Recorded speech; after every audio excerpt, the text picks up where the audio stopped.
In a tiny village nestled between dusty hills, a long, long time ago, lived a young boy named Leo. Leo didn't have much, not shiny toys or fancy clothes, but he had a heart full of courage and a smile as bright as the sun. But lately, the sun hadn't been so friendly. For months, not a single drop of rain had fallen. The riverbed was a cracked, stony path, the fields were brown and brittle, and the once green trees drooped their leaves like sad, tired arms. The villagers looked to the sky every day, their faces etched with worry. The laughter that once filled the village square had faded into quiet whispers. Leo couldn't bear to see his friends and neighbors so downcast. He saw the elder, Mrs. Gable, struggling to water her last few wilting flowers. He saw the baker, Mr. Thomas, worrying about having enough water to make bread. The weight of the village's sadness settled heavily on his small shoulders. One evening, as he sat with his grandmother under the starry sky, she told him an old legend. It was the story of the Sunstone, a mystical gem hidden deep within the Whispering Mountains, said to hold the power to bring rain to the land. But the path to the Sunstone was filled with challenges, and no one had dared to seek it for generations. A spark ignited in Leo's eyes. While others saw danger, he saw a glimmer of hope. That night, as the village slept, Leo made a decision. He packed a small satchel with a piece of stale bread, a flask of water, and his father's old, slightly rusty compass. He scribbled a quick note, promising to return with the rain, and slipped out of his small cottage. With the moon as his guide, Leo, a small boy with a giant heart, began his journey towards the formidable, shadowy peaks of the Whispering Mountains. His heart pounded with a mix of fear and determination. But the thought of his village, of the smiling faces he longed to see again, pushed him forward. True bravery, he told himself, isn't about not being scared. It's about being scared and doing what's right anyway. The first rays of dawn found Leo at the foot of the mountains. The climb was tougher than he had ever imagined. The path was steep and treacherous, covered in loose rocks that tumbled under his worn-out shoes. The wind howled through the canyons, whispering scary stories and trying to push him back. He had to cross a rickety old rope bridge swaying over a deep chasm. With every step, the bridge groaned and swayed, and Leo's heart leaped into his throat. He closed his eyes, took a deep breath, and pictured Mrs. Gable's smiling flowers, blooming and bright. He imagined the taste of Mr. Thomas's fresh bread. He held the ropes tight and shuffled his feet, one after the other, until he safely reached the other side, his legs trembling, but his spirit unbroken. As he ventured deeper, he entered the shadowy forest, a maze of gnarled, ancient trees whose branches twisted together, blocking out the sun. It was easy to get lost. Everything looked the same, and strange sounds echoed through the gloom. Leo remembered his grandmother's words, "When you're lost, nature will show you the way if you're kind to it." Just then, he found a tiny bird with its wing caught in a thorny bush. It chirped in distress, unable to free itself. Instead of rushing past, Leo carefully knelt down. He gently untangled the thorns, whispering soothing words to the frightened little creature. Once freed, the bird chirped gratefully, circled his head 3 times, and then flew off in a specific direction. Trusting his gut, Leo followed. The bird led him through the winding path, always staying just ahead until they emerged from the forest and back into the light. Kindness, Leo realized, was a compass of its own. His journey was far from over. The next challenge was the River of Forgetfulness. Its water swirled with a strange, misty haze, and the legend said that anyone who touched the water would forget their purpose, their memories, everything. The river was too wide to jump and too fast to swim. Leo sat on the bank, feeling a wave of despair. How could he possibly cross? He looked around for anything that could help and spotted a family of beavers frantically trying to shore up their dam against the unusually strong current. Their home was about to be washed away. Without a second thought for his own quest, Leo sprang into action. He gathered sturdy branches and packed mud alongside the beavers, working tirelessly until the dam was secure. The beaver family chattered thankfully.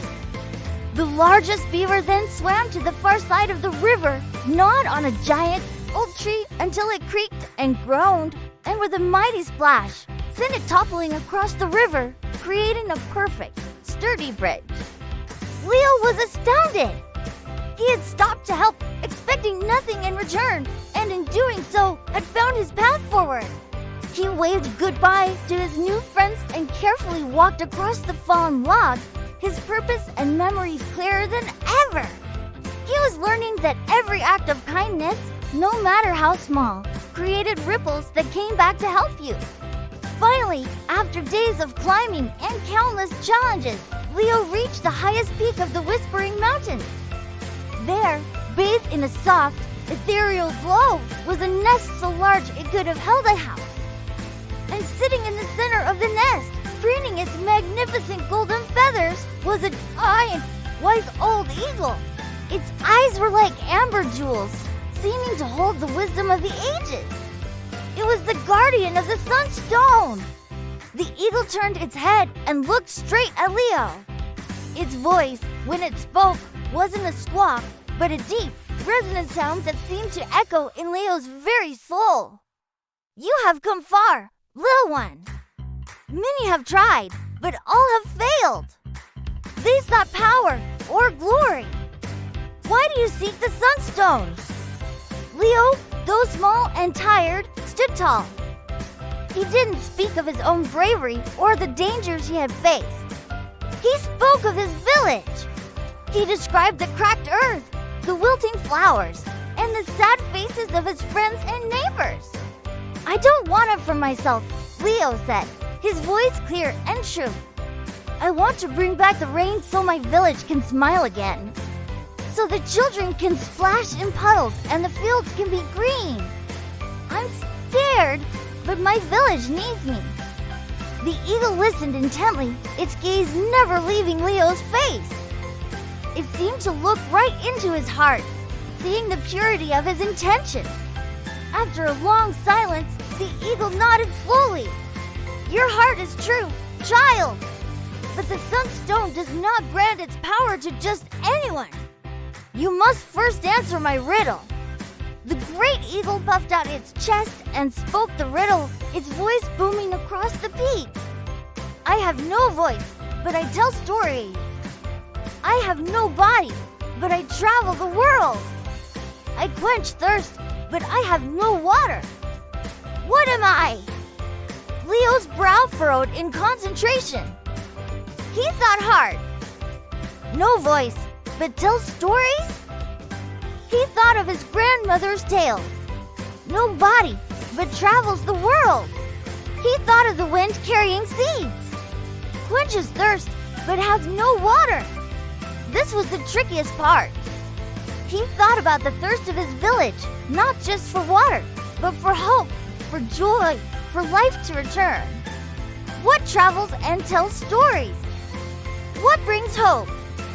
And then it clicked. It wasn't a physical thing. He looked at the eagle, a confident smile spreading across his face. It's a promise, Leo declared. A promise tells a story of what will be. A promise can travel across the world on a letter. And a promise, when kept, can quench the thirst for hope. The eagle's amber eyes widened in surprise, and then a slow, majestic smile seemed to spread across its beak. You are wise beyond your years, Leo, the eagle resonated. You understand that the greatest power lies not in magic, but in the heart. With a graceful movement, the eagle reached into its nest and pulled out a small, smooth, yellow stone. It wasn't dazzling or glittery. It was simple, warm, and pulsed with a gentle, golden light, like a captured sunrise. This was the sunstone! The eagle placed it carefully in Leo's outstretched hands. The moment he touched it, Leo felt a warmth spread through him, a feeling of pure joy and hope. The stone is a key, the eagle explained. Its power is released not by a command, but by a selfless wish for the good of all. Go now.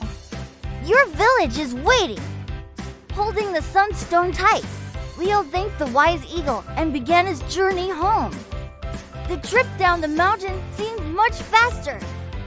The shadowy forest didn't seem so scary, and the rickety bridge felt much sturdier. He carried with him not just a magical stone, but the lessons he had learned.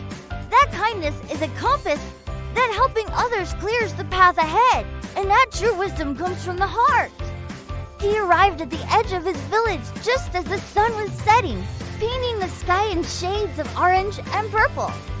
The villagers saw him coming and rushed to meet him, their faces a mixture of relief and curiosity. Leo, you're back! Are you okay? Where have you been? Leo didn't say a word. He walked to the center of the dusty village square, stood on the dried-up fountain, and held the sunstone high above his head for everyone to see. He closed his eyes and didn't wish for glory or to be called a hero. He pictured the river full and flowing. He pictured children laughing and splashing. He pictured Mrs. Gable's garden bursting with colorful flowers. He poured all his love for his village, all his hope, into one pure, selfless wish. For a moment, nothing happened. Then, the sunstone began to glow brighter and brighter, its light soaring into the sky like a golden star. A single, gentle breeze stirred the dust. Then another. The sky, which had been clear for so long, began to gather soft, gray clouds. And then it happened. A single drop of rain fell, landing on Leo's nose. Then another and another. Soon, a gentle, steady rain began to fall upon the thirsty land. The villagers looked up, letting the cool, clean water wash over their faces. A collective gasp of wonder turned into a cheer and then into a celebration. Laughter, true, joyous laughter, echoed through the village for the first time in months. The dry earth drained greedily, and the scent of rain-soaked soil filled the air. Leo, standing in the middle of it all, felt a different kind of warmth. It wasn't from the stone, which had now dimmed to a soft glow. It was the warmth of his community's joy. His grandmother hugged him tight, tears of pride in her eyes. "You did it, Leo," she whispered. "You are our hero."